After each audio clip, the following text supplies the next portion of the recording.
이 바벨론의 이제 심판에 관한 말씀은 오늘 50장에 이렇게 나오고 있습니다. 고대의 바벨론의 심판에 관한 내용이 오늘 나하고 무슨 관련이 있는가? 역사의 내용인데 우리가 역사를 알아야 됩니다. 왜냐하면 하나님은 이 역사 가운데 성도들을 두시고 이 성도들 중심으로 하나님은 이 우주와 세계 역사를 운행해 나가시기 때문에 그래요. 스마트폰 다 점검하셨죠? 스위치 오프 하시고 이렇게 예배 들어오시면 좋겠습니다. 그래서 역사를 바라보는 또 영적인 안목도 우리가 가져야 됩니다. 이 바벨론이 일어설 때 그들이 잘 되면 그들을 통하여 이스라엘 백성을 징계하는 채찍과 가시로 쓰시기 위하여 하나님이 이 신흥 바벨론을 일으키셨던 거예요. 관련이 있죠. 또 이 바벨론이 지금 오늘 심판을 통해서 멸망받을 때 다시 하나님의 백성들이 본국으로 돌아오는 이스라엘 백성들의 회복을 위하여 하나님이 이제 바벨론을 심판하시는 이 내용이 기록되어 있습니다. 역사하고 아주 밀접하게 하나님은 이 역사의 운행을 성도 중심으로 이끌어간다. 우리나라가 통일이 되기를 원합니다만 여러분 잘 되지 않는 이유가 무엇일까요? 우리 때문에 그래. 우리 때문에, 성도 때문에. 우리는 빨리 통일이 되고 빨리 잘 되길 바라지만 여러분 이 극한 대립을 하고 있고 또 긴장할 수밖에 없는 이 상황, 이런 상황 속에 우리는 얼마나 하나님을 의지해야 될까요? 그리고 우리는 얼마나 또 기도해야 될까요? 그 가운데 우리 성도들은 또 얼마나 훈련되어 갈까요? 그런 하나님의 목적을 가지고 하나님은 이 모든 예를 들었지만 역사를 하나님이 지금 이끌어 가신다는 말씀이죠. 그래서 이 모든 것은 사실은 은혜라는 단어로 우리가 설명할 수 있습니다. 얼마나 큰 은혜입니까? 우리 성도 한 사람 한 사람을 우주의 중심에 놓고 하나님이 귀히 또 중히 보시고 이 중심으로 하나님이 세계를 움직여 가신다는 것, 하나님이 여러분을 얼마나 사랑하시고 얼마나 존귀한 자로 보시는지, 이것을 하나님의 은혜라고 이렇게 표현할 수가 있어요. 오늘 우리가 이 말씀 속에서도 하나님이 어떤 분이신가, 얼마나 은혜로운 분인가 우리가 몇 가지 찾아 발견할 수가 있습니다. 첫째는 우리 3절 말씀 한번 보고 넘어가겠습니다. 3절, 이는 한 나라가 북쪽에서 나와서 그를 쳐서 그 땅으로 황폐하게 하여 그 가운데 사는 자가 없게 할 것임이라. 그래요. 여기 두 단어 기억하시면 됩니다. 한 나라가 북쪽에서, 바벨론을 멸망시킬 때 페르시아, 근데 사실은 바벨론, 페르시아는 동쪽입니다. 왜 북쪽이라는 말은 상징적인 의미가 있는 거예요.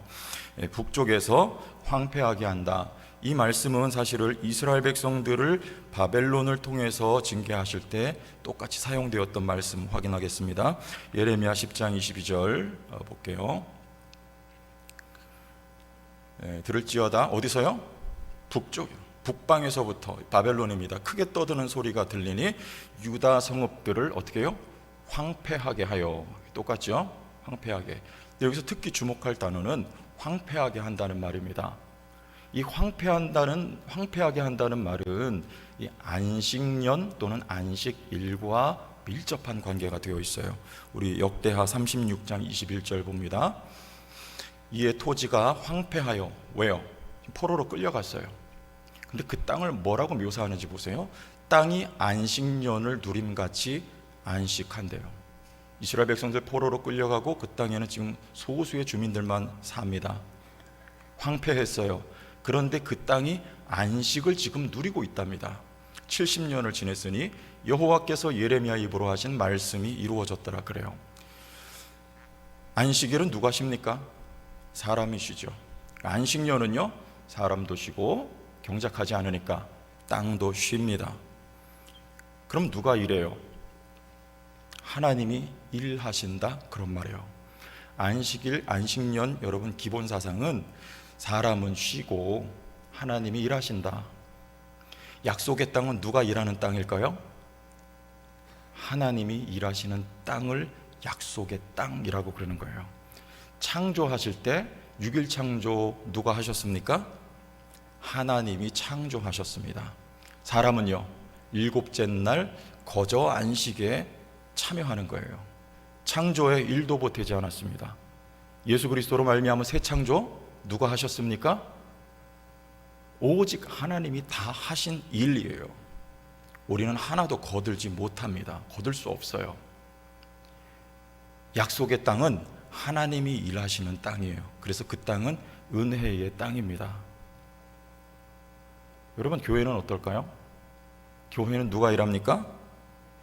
하나님이 일하시는, 하나님의 통치 영역이 바로 교회예요. 일하지 말라는 말이 아닙니다. 하나님이 앞서가시고 하나님이 행하시고 하나님이 일하셔서 하나님이 아름답게 만드시는, 그게 교회예요. 저희는요, 따라가면 돼요. 하나님이 일하시고 하나님이 앞서가시고 저희는 겸손히 주님이 행하시는 일을 목도하고 하나님께 찬송하는 거예요. 출애굽 당시에 모세가 손을 내어 밀고 누가 홍해를 가르십니까? 하나님이 홍해를 가르고 그 바닷길을 말려버리세요. 여호와께서 행하시는 일을 오늘날 너희는 보라. 그리고 이스라엘 백성들은 그 마른 땅을 건너고 하나님께 찬송을 하는 거예요. 교회는 하나님이 일하시는 곳입니다. 하나님이 여러분의 삶에 일하십니다.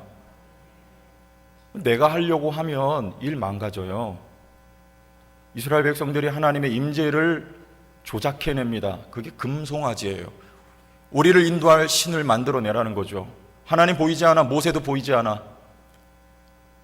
그때 하나님 뭐하고 계십니까? 시내 산에서 일하고 계셔요. 하나님은 일하고 계셔요. 무슨 일이요? 백성들과 함께 하나님 만나시기 위한, 임재를 위한 일 작업을 시내 산에서 모세를 통해 하고 계셔요. 성막을 어떻게 만들 것인가? 성막은 하나님의 임재를 위한 공간이에요. 제사를 어떻게 드릴 것인가? 제물이 바쳐져야 백성이 하나님 만날 수 있어요. 제사장의 규례를 말씀하십니다. 제사장이 중보의 역할을 하여 백성이 하나님 만나는, 백성과의 만남을 위한 일을 하나님은 하고 계시고, 그게 진짜 임재를 경험하게 하는 것, 하나님이 일하심으로 말미암아요. 근데 사람이 만든 거는 금송아지, 이 가짜예요. 이 원수 마귀적인 것입니다. 교회에서도 여러분의 삶에도 마찬가지입니다. 하나님 제쳐놓고 내가 일하면 그렇게 돼요. 가짜 만들어내요. 우상 만듭니다. 여러분, 교회를 누가 책임집니까? 내가 책임 못 집니다. 하나님이 교회는 책임져요. 그래서 하나님이 일하시게 하면 되는 거예요. 여러분의 삶은 누가 책임집니까? 하나님이 여러분의 삶을 책임집니다. 하나님의 여러분 삶 가운데 행하시면 되는 거예요. 내가 책임지려고 하니까, 미래가 보장되지 않는 것 같고 보이지 않을 때 걱정되고 염려돼요. 왜? 내가 책임져야 되는 내 인생인 것 같으니까. 우리 교회 미래를 내가 책임져야, 우리가 책임져야 되는 것 같지 않습니까? 그렇지 않아요. 내가 책임지려고 하니까 바알과 아세라를 찾는 겁니다. 잘 돼 보려고. 하나님이 책임지신다. 하나님이 일하신다. 약속의 땅은 하나님이 역사하신다. 하나님이 아름답게 하신다. 하나님이 그 땅을 주관하신다. 하나님이 보호하신다. 하나님이 일하십니다. 저는 비전을 봤어요. 우리 성도교회를 향한 비전이에요. 누가 일하십니까? 누가 이끄십니까? 누가 행하십니까? 하나님이 이끌어, 하나님이 일하시는 교회예요. 저희는요, 그것을 뭐예요? 우린 뭐 하면 됩니까? 그러니까 하나님이 일하시니까요, 우리는 예배 공동체가 되면 되는 거예요. 예배하면 됩니다. 그럼 예배는, 이 예배도 예배지만 이 질서, 하나님이 이끌어 가시고 우리 모두는 그 앞에 순종하여 따라가는, 겸손하게 하나님을 높이고, 이 질서입니다. 이 질서가 세워지면 물은 높은 곳에서 낮은 곳으로, 은혜도 높은 곳에서 낮은 곳으로, 이 비전을 봤어요. 이 질서가 교회 가운데 세워지면요, 하늘로부터 은혜가 교회 가운데 가득히 부어지는 거예요. 여러분 가정마다, 여러분 일터의 사업체, 여러분 자녀 선돌고에 교회의 질서가 세워짐으로 하나님 복이 차고 넘치게 하신단 말입니다. 하나님이 일하시는 거예요. 시편 133편에 보라, 형제가 연합하여 동거함이 어찌 그리 선하고 아름다운고. 누가 형제입니까? 예수 그리스도가 우리 형제예요. 그와 함께 우리가 연합되었지요. 그래서 요한복음 15장에 내가 너희 안에 너희가 내 안에 거하면 뭘 많이 맺는다? 열매를 많이 맺는다 말씀하셨습니다. 형제가 연합하여 동거하며 어찌 그리 선하고 아름답고, 이 질서에 순응하며 우리가 하나님과 함께하는 교회와 삶을 살아가는 거예요. 그때 어떤 역사가 일어납니까? 3절만 예를 들어요. 헐몬의 이슬이 시온의 산들의 내림 같도다. 여러분, 팔레스타인 저 가나안 땅 최북단에 있는 산이 헐몬산이에요. 그 산에서 흘러내리는 물, 그리고 그 산 주변의 그 시퍼런 물들, 그리고 그 가나안 온 땅에 이슬로 내려지는 이 그림, 하나님이 하나님의 자리에 서시고 우리는 그 아래에 무릎 꿇는 요 질서가 회복될 때 헐몬의 이슬이 시온의 산들의 내림 같도다. 거기서 여호와께서 복을 명하셨나니 곧 영생이로다. 하나님이 일하십니다. 하나님의 일하심을 겸손히 순종하며 주의 뜻을 깨닫기 위하여 기도하며 하나님 뒤에서 겸손히 졸졸졸졸 따라가는, 여러분 이런 교회가 될 수 있길 바라고 여러분의 삶이 될 수 있길 축원합니다. 그로부터 복이 가득히 차고 넘치는 거예요. 두 번째는 하나님은 일하시고 지금도 일하십니다. 우리 3절과 4절 보겠습니다. 3절과 4절 보기 전에 역대하 36장 21절 먼저 보고 확인하고 갈게요. 역대하 36장 21절 한번 보여주십시오. 이에 토지가 황폐하여 땅이 안식년을 누림같이 안식하여 70년을 지냈으니 여호와께서 예레미야 입으로 하신 말씀이 이루어졌더라. 이거 그렇죠? 이에 토지가 황폐하여 70년, 좀 띄워주세요. 70년 동안 그 땅이 황폐했는데 그것을 뭐라고 지금 말씀하고 있어요? 안식, 쉬고 있는 거예요. 그 땅에 하나님 쉼을 주시는 거예요. 70년 동안 바벨론 포로로 끌려가 있을 때 이스라엘 백성들은 거기서 종살이하고 이 땅은 쉰다. 무슨 말입니까? 쉬면 누가 일한다고요? 하나님이 일하세요. 지금 그 어둠의 사람의 눈으로 볼 때 순간에도 지금 하나님이 일하고 계십니다. 4절 여호와의 말씀이니라. 그날 그때에 이스라엘 자손이 돌아오며 유다 자손도 함께 돌아오되 그들이 울면서 그 길을 가며 그의 하나님 여호와께 구할 것이며, 70년 마치고 그 70년 기간 동안에도 하나님은 쉬지 않고 일하고 계셨어요. 그래서 이스라엘 백성들을 이렇게 철들게 고쳐놨습니다. 어떻게 해요? 여호와께 구할 것, 여호와께 여쭙는다는 말이에요. 이전에는 여쭙지 않았습니다. 자기 주관과 소견에 옳은 대로 행했어요. 그러나 이제는 여호와께 왜요? 그 뜻을 여쭈어요. 어디로 가야 할까요? 무엇을 위해 살아가야 할까요? 지금 이 순간 하나님이 기뻐하시는 뜻이 무엇입니까? 라고 하나님께 여쭙고 하나님의 뜻대로 살기를 원하는 철든 백성으로 누가 만들었습니까? 하나님이 지금 일하셨어요.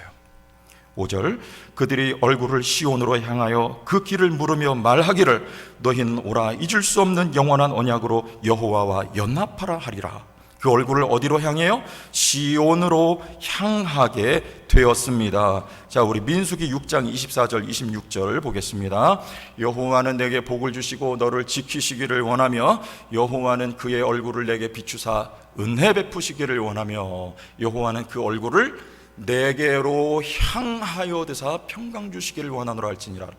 우리 하나님의 방향은요, 항상 여러분을 향하여, 이게 우리 하나님의 목적이자 우리 하나님의 방향이에요. 시선의 방향. 그럼 우리는요, 이스라엘 백성들이 이게 안 됐던 거예요. 그런데 이게 이제 회복이 되었어요. 그들이 그 얼굴을 어디로 향하여? 여호와 하나님이 계신 성전이 있는 시온 산을 향하여 이제 바라보게 되었단 말입니다. 누가 하셨습니까? 그래서 이것을 여호와와 연합이라 그러는 거예요. 하나님은 우리를 향하여, 우리도 하나님을 향하여 하나님을 사랑하는 우리의 시선으로, 이걸 여호와 연합이라 그러는 거예요. 그때 뭐가 경험돼요? 하나님의 은혜와 하나님의 평강과 하나님이 축복이 넘치도록 경험되는 거예요. 누가 일하셨습니까? 그 어둠의 시대에 하나님은 쉬지 않고 일하셨습니다. 지금 여러분의 삶에 마치 그렇지 않습니까? 언제 끝날지 모르는 것 같은 고난과 어려움이 있다 하여도 하나님은 지금 일하고 계심을 믿으시길 바랍니다. 근자에 우리 성도교회 좀 약간 이렇게 혼란스럽고 어려운 시간들이 있었습니다. 그러나 그 시간에도 하나님은 일하셨습니다. 일하고 계셨습니다. 그리고 지금도 일하고 계시고 앞으로도 하나님이 일하실 것을 믿습니다. 그래서 뭐 하라는 것입니까? 우리 8절 말씀 보겠습니다. 8절. 너희는 바벨론 가운데서 도망하라. 갈대아 사람의 땅에서 나오라. 양떼 앞서가는 숫 염소같이 하라. 돌아가라는 거예요. 돌아가라는 거예요. 왜요? 약속하신 땅으로, 여호와께로 향하여 돌아가. 빨리 돌아가. 양떼에 앞서 뛰어가는 수 염소같이 그렇게 도망하라는 거예요. 여러분, 근데 그 땅은 어떤 땅입니까? 아직 황폐한 땅이에요. 그럼에도 불구하고 그 땅을 여전히 다스리고 지키고 보호하고 계신 하나님 품으로 돌아가는 거예요. 여러분, 우리 교회의 목적은, 목표는 여기 예산이 얼마가 채워지고 또 얼마만큼의 사람들의 숫자가 모이고 이거 아닙니다. 하나님이 우리의 목표예요. 하나님이 우리의 목적이에요. 여러분 인생의 목표와 목적도 그와 같기를 주의 이름으로 축원합니다. 흔들려도 괜찮아요, 잠시. 그러나 목적이 하나님을 향하여, 시온을 향하여, 여호와께로 연합함을 향하여 걸어갈 수 있는 우리 제천 성도교회가 될 수 있길 주의 이름으로 축원합니다. 하나님이 복을 베푸셔요. 하나님이 일하십니다. 하나님이 역사하실 것입니다. 하나님이 복되게 하실 거예요. 하나님이 재정도 채울 거예요. 하나님이 사람도 보낼 거예요. 하나님이 일하게 하실 거예요. 하나님이 승리케 하실 것입니다. 하나님이 우리의 목적이 되게 하시기를 주의 이름으로 축원합니다. 기도하겠습니다. 하나님 아버지, 이 말씀 믿습니다. 하나님이 우리의 삶의 목적 되게 하옵소서. 시온을 향하여 바라보게 하시고 여호와와 연합되게 하옵소서. 지금도 살아계셔서 일하고 계신 하나님 앞에 저희들 무릎 꿇고 하나님의 행하심을 목도하며 두 손 들어 주님만 찬양하는 거룩한 주의 백성 되게 하여 주옵소서. 살아계신 예수님 이름으로 기도합니다. 아멘.